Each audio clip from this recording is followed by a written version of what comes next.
In March of 2020, when COVID entered the scene, a lot of people started changing a lot of the way they do things, the way they work, the way they go to school. And some people say these things will never be the same, right? Employers might be looking at, well, why am I spending all this money on overhead of renting a building, renting offices, paying for utilities at those offices when I can just have my employees work at home? And maybe they want to work at home. Maybe they work better at home. Why don't I just keep doing those things and not worry about going back? Now, some people have that in legitimate questions. But some people also ask that about church. Well, if I watch church online and streaming online, what's the big deal? It's the same thing, right? So why go back? Well, I think it's important to go back to church. I want to explain to you a few reasons why. Now, of course, this doesn't apply to someone who maybe normally, because of their health or their age, can't get out of the house. And this also doesn't apply to someone who right now, because of COVID-19, is considered at risk and shouldn't be going out. But for the rest of us, and for that hopeful day when the COVID-19 cloud is over, why we should go back to church and why it's important to have churches as a part of our life. Now, for some people, they might look at churches and see them just as expensive overhead if they think in a business sort of sensibility of things. Our own Church of Sacred Heart is almost 100 years old, 13 years shy of our 100th birthday. And so some people might think, well, man, that's a lot to upkeep a building like that. You know, you have all these sorts of things that maybe aren't practical, the high ceilings, the stained glass windows. Couldn't we just be fine in a cheap old General Steel building on a concrete slab? In a certain sense, yes. And some people also might say, why even have churches at all? Because in the early days of Christianity, they didn't have specific church buildings. They met in people's homes. Why not just do the same thing? Another interesting question. But both these questions, I think, miss some important things. Now, when we talk about the early church, of course, they met in homes because there was persecution by the state. The pagan Roman government sought to persecute Christians, to kill them for practicing their faith.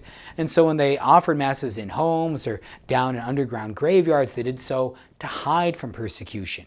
But once the faith was legalized, it came quickly into the light and used public places and houses to pray in. And so, yes, it's good for the church to be in public. Because when the church is in public, in her celebrations and in her buildings, she serves as a reminder to the world around her of the higher purpose of life. My life is not just about practical things. My life is not just about eating and sleeping and roof over my head and things like that. No, those are important things, but that's not the only thing my life is about. So church reminds me of the higher questions. Am I growing in faith, hope, and love? Do I realize that I will be accountable for what I do? Could you imagine someone who lived without those thoughts? That thought maybe political questions was the highest good of the day.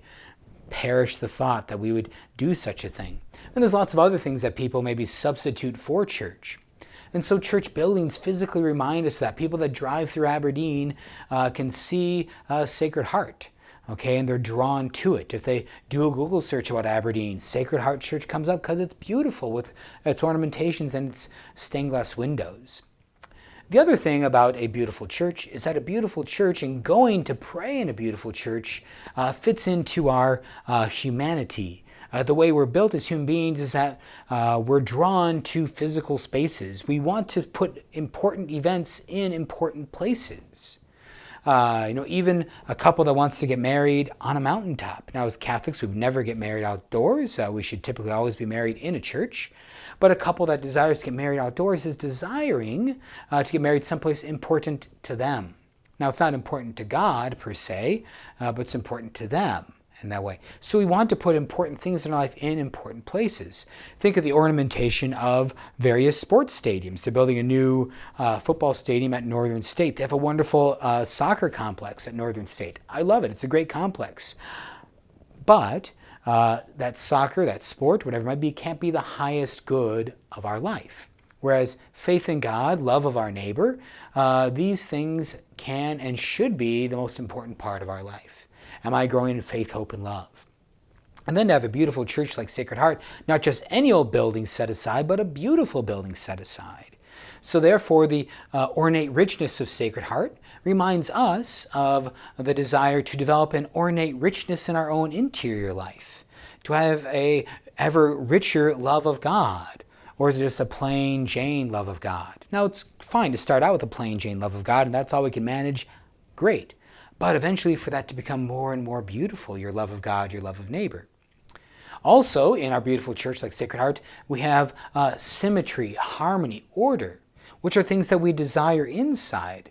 We desire inside to be in order, that my passions, that my thoughts, my feelings, my desires are in order, ordered by God, especially, and ordered by His Scriptures.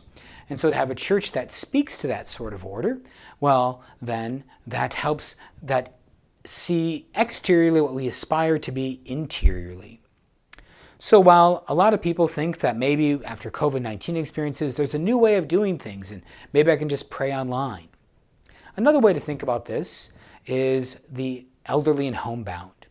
Now, the elderly and homebound typically don't get out even before COVID-19, and so when you go to visit them and pray with them, one of the challenges is, how do we make it sacred in the midst of the mundane around them?